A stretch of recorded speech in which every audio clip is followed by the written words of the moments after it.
Si nuestra mente subconsciente, sin darnos cuenta, puede tullirnos o cegarnos, qué poderoso debe ser ese subconsciente y qué importante.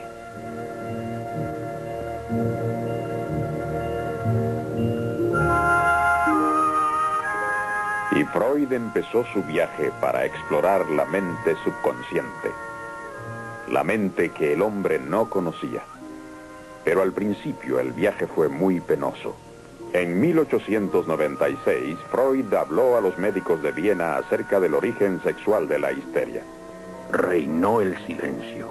Fue como si hubiera un muro a mi alrededor. El presidente fue breve. Parece un cuento de hadas científico, dijo. Luego empezaron las insinuaciones acerca de mi moral. En ese tiempo estaba seguro de que mis pacientes eran presa de recuerdos penosos reprimidos en su subconsciente y también estaba seguro de que esos recuerdos reprimidos eran sexuales, casi siempre acerca de la seducción de una niña por su padre. El doctor Breuer no quería aceptarlo. Otros doctores, los más benévolos, me desdeñaron y yo quedé solo. Luego vino una gran desilusión. Después de meses y meses de entrevistas, comprendí gradualmente que las historias de mis pacientes acerca de las seducciones eran casi siempre un invento. Eran fantasías solamente. Eso destruyó mis atrevidas teorías.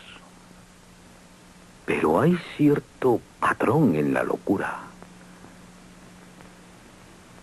La mente siempre tiene un propósito. Buscando esos propósitos, Freud miró dentro de su propio subconsciente. En esa época le temía la muerte, a los viajes y a veces hasta a cruzar la calle. Era víctima de las mismas fuerzas neuróticas que sus pacientes. Eso le dio base para sus estudios. Sin embargo, se había dejado engañar por falsas historias de seducción infantil. ¿Debía abandonar sus estudios? Ese fue un momento decisivo en su vida y en su carrera. Aún se hizo otra pregunta más profunda. ¿Cuál es el propósito de esas fantasías de seducción?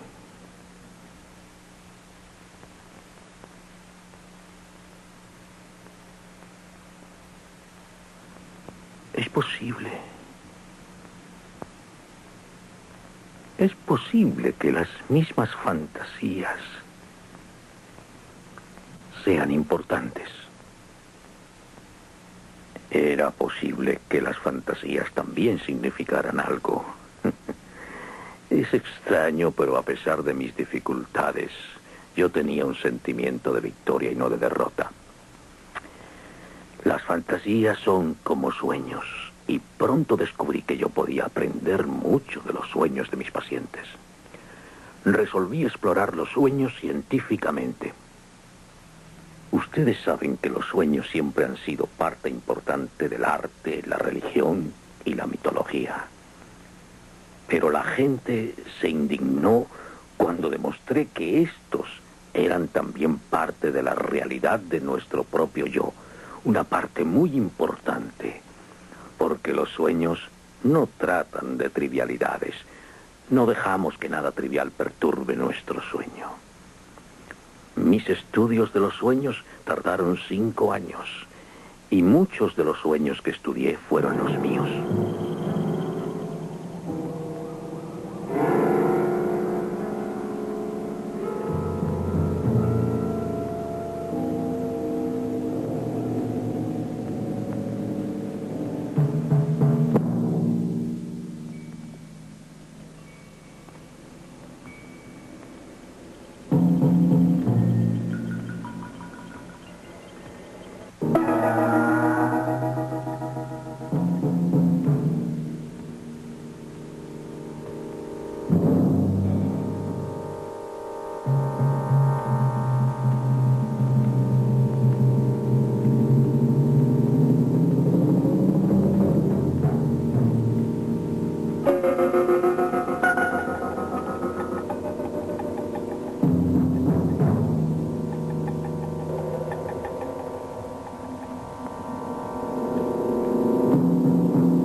Eso fue algo que soñé cuando tenía 7 u 8 años. Y fue tan vivo y aterrorizante que lo recordé bien y pude analizarlo años más tarde. Aún en el sueño, reconocí la cama de mi madre. Pero esos pájaros, ¿qué eran? ¿Qué significaban? Recordé que días antes de haber soñado eso, había visto una Biblia ilustrada y vi dioses egipcios con cabezas de pájaros celebrando ritos funerales. Supe que la que iba en la litera era mi madre, porque mi terror lo causó el miedo de que ella hubiera muerto. El significado era claro, ¿no creen? El sencillo temor a la muerte de ella. Pero eso era solo lo que llamé el sentido manifiesto del sueño, el superficial. Aún en los sueños están nuestros sensores tratando de disfrazar el significado verdadero de ese sueño. Al profundizar, descubrí que la figura de la litera era el recuerdo de mi abuelo moribundo. ¿Mi abuelo? Tal vez yo había puesto a mi padre en esa litera fúnebre. Y los pájaros significaban otra cosa. Unos días antes de soñar eso, estuve jugando con Philip, un chico vecino. Él hablaba de contactos sexuales y usó una palabra vulgar que yo no conocía. Fue Vögel en alemán, y procedía directamente de la palabra alemana que significa pájaro, Vogel. Descubrí el significado prohibido de mi sueño, el verdadero significado, el que pretendían ocultar mis sensores mentales aún durmiendo. La ansiedad que estaba disfrazada era sexual. Representaba solo mi deseo de que muriera al fin mi padre y el deseo erótico por mi madre. Trabajando con los sueños de sus pacientes y sus libres asociaciones y con sus propios sueños y asociaciones, Freud desarrolló los principios y técnicas del psicoanálisis. Según Freud, el psicoanálisis prueba que el hombre tiene menos dominio del que cree sobre sus inconscientes impulsos irracionales y primitivos. Esos impulsos, según Freud, se originan en nuestros primeros años. Al contrario de otros animales, el hombre depende de alguien durante casi un cuarto de su vida. En ese mundo de dependencia, sobre todo en los primeros 5 o 6 años, decía Freud, se forma la personalidad del hombre. Psicológicamente, el niño es el padre del hombre. Antes de la época de Freud, apenas se pensaba que el niño tuviera emociones reales, como un adulto.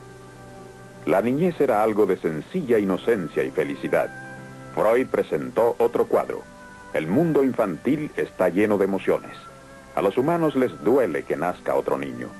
Los padres, consciente o inconscientemente, pueden rechazarlo. Según Freud, las relaciones familiares son de competencia. El niño siente deseos y celos constantemente. Los sentimientos de un niño no son infantiles. Son sentimientos de agresión y deseo erótico, y estas intensas emociones, naturalmente, se dirigen primero a la madre.